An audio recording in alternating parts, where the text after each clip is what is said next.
ba tax na bépp kàddu bu nit di yëkkati jëmale ko ci ñun li nga xam ne moom la ñu dënk day wax souvent ñuy gën a andi ay leeral gaa de tous les jours lañ koy mën di def parce que am na yenn yi nga xam ne jar nañ ne jàpp ko mais puisque Wolof Njaay moo wax ni que sax na à chaque fois duñu tàyyi di leeral di expliquer exactement ce qui s'est passé. Alors tey ci point de presse bu mu def xawma sa lecture parce que il a fait que ñëw lire benn texte bu mu def am na 6 points yi nga xam ne ab sénégalais moom moo ko moom ñu foqati ko ci moom jox ko ab doxandéem.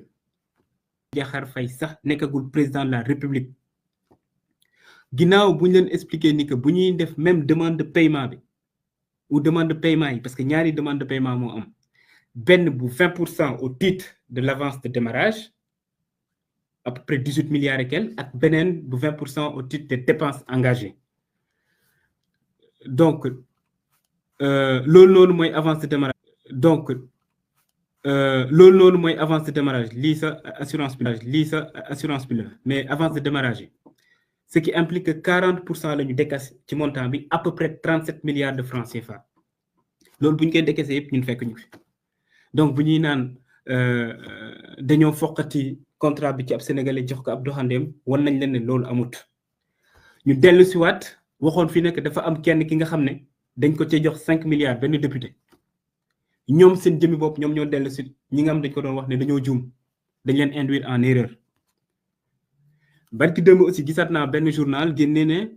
police espagnole mu ngi def benn enquête ci 2,4 milliards entreprise espagnole bi porté na plainte pour ñoom ñu leeral ban police moom moo nekk di def Espagne enquête léegi nag honorable député Thierno Alassane Sall ginnaaw bu mu waxee scandale tourné ñu jox ko lu ne wóor fu ne nee na scandale bi léegi ci garantie yi la nekk xamul na loolu noonu c'est un argument mais bu yàgg quoi bi nga xam ne démonté nañ ko bu yàgg bu teg de côté dinaa ci dellu si pour expliquer leen ne lan moo tax moom comprendre dara ci dossier bi xamul sa garantie bi muy demee et en tant qu'ancien ministre nag c'est très grave muy benn alors garantie yi laay ñëw ce sera le deuxième point mais premier point bi dafa am lenn li nga xam ne daf ko wax lu nga xam ne c'est totalement faux moom nee na le projet est à l'arrêt dara avancé watul actuellement que banque bi dafa bloquer le financement ou suspendre le financement je peux vous dire ici que c'est faux archi faux et totalement faux projet bi benn blocage moo ci amoon muy ARCOP mu ko suspendre ñu dem fu ma xam ne doolee benn ñu lever la suspension ñu accélérer travaux yi noonu moo tax tey ñu ngi jëm ci fin juin 2025 42 villages la ñu électrifié à travers le projet AOPOR donc moom nee na amul benn village bu ñu ci électrifié pour le moment waxul dëgg c'est ça la réalité te su bëggee dinañ def mise en service yi parce que moom moo des dinañ def mise en service ci fin juin wala début juillet bi su bëggee mën nañ ko inviter sama ñëw fekkee ko pour woon que ne lu mu wax tegu ko fenn du dëgg au-delà de 42 villages yooyu noonu en termes de planification lu ñu prévoir c'est 400 villages minimum ci projet bi ci 2025 loolu la ñu nam donc suñu paree ci 42 villages yi 360 autres villages la ñu nekk di accélérer ça ce sont des informations yi nga xam ne envoyé nañ ko banque bi ñoom ñëpp ñu gis ko donc xam naa peut-être bokk na ci lu tax instant bi ñu nekk di tëb di dal donc premièrement lu mu wax ne projet bi est à l'arrêt dara avancé ci c'est faux archi faux et totalement faux muy benn deuxièmement par rapport aux garanties xam nga moom dafa def benn question écrite ci question écrite bi mu ne garantie yi nga xam ne moom la ñu joxe dans le cadre de ce marché là valable ñu parce que prime bi dañ ko fay après juste pour expliquer exactement lan la garantie di servir peut-être am na ñu ñuy seetaan comprendre ñu ko xam nga ci marché public su nekkee yow da nga gagné marché ba pare code des marchés publics permettre la nga jot avance de démarrage ak avance au titre des dépenses engagées mais nag dañu ne état warul jël risque par exemple joxe montant yu toll noonu te amul dara li nga xam ne moom mooy garantie au cas où ki nga xam ne moom moo jot xaalis bi exécuté wul normal wala mu daw ak xaalis bi ci loolu noonu la ñu mettre en place ay garantie donc yow instant avant ñu lay jox par exemple benn somme da nga war a dem soit ci benn banque mu assurer la wala nga dem ci benn société d'assurance bi nga xam ne ministre des finances et du budget agréé na ko soo andee caution yooyu noonu à partir de là ñun ou en tout cas entreprise bi nga xam ne moom moo joxe marché bi mën na la def avance de démarrage wala avance au titre des dépenses engagées dans le cadre de ce marché là ñetti garantie moom moo ci am première garantie bi ñu koy dippee donc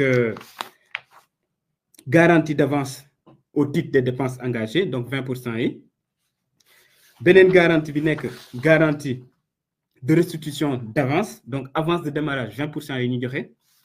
ak beneen garantie bi une garantie de bonne exécution donc 5% du montant total léegi moom nee na ce qui s'est passé mooy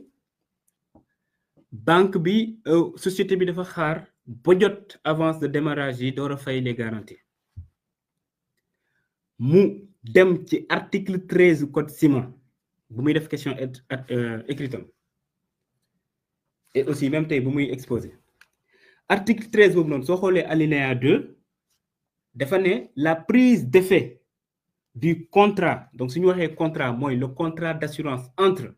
dans le cas d'espèce AOPO EPC bi nga xam moom moo gagné marché bi ak la société d'assurance donc la prise d'effet du contrat est subordonnée au paiement de la prime par le souscripteur yemu ci mu dem ci article alinéa 6 bi mu ne en cas de non-paiement de la prime dans le délai le contrat est résilié de plein droit contrat bu muy wax mooy le contrat d'assurance entre donc AOPO EPC ak la société d'assurance donc jusqu'ici vous voyez que moom lu mu nekk di souligner yépp c'est entre ñaari privé donc la société d'assurance ak société AOPO EPC bu mu defee sa question écrite ministère des finances tontu ko ne ko ne gis nañ sa question écrite mais kaay ñu expliquer la da nga xamut peut-être wala nga nekk de mauvaise foi mais dañ ko ne da nga xamut ci note explicative bi ne ko ne lu nga fàtte souligner mooy même article 13 bi nga nekk di wax am na alinéa 2 am na alinéa 6 mais da nga yeggul ci alinéa 7 bi alinéa 7 bi lu mu wax dafa ne les dispositions des alinéas 2 et 6 ne s'appliquent pas aux primes de l'État et de ses démembrements mu ne ci misaal disposition article alinéa 6 bi ak 2 bi nga xam ne moom la bind ci question écrite am ne s'applique pas su nekkee risque bi nga xam ne état bi daf ko jël wala démembrement état yi mu ne pour l'État et ses démembrements les délais de paiement des primes pourraient être accordés dans les conditions définies par la CRCA c'est-à-dire la Commission régionale de contrôle d'assurance CRCA boobu noonu le 22 juillet 2011 dafa def benn circulaire ci circulaire boobu mu expliquer clairement que dans le cadre de marché ou en tout cas des risques yi nga xam ne état la wala démembrement état am nga délai wu 180 jours donc bu ñu ko joxee cet argument là tout de suite mu gënaat puisque la bêtise insiste toujours mais non en fait loolu dañ ko waroon bind ci dossier bi je sais pas de quel dossier il parle yow loolu noonu lan nga ko soxla bind ci dossier logique pour logique alinéa yu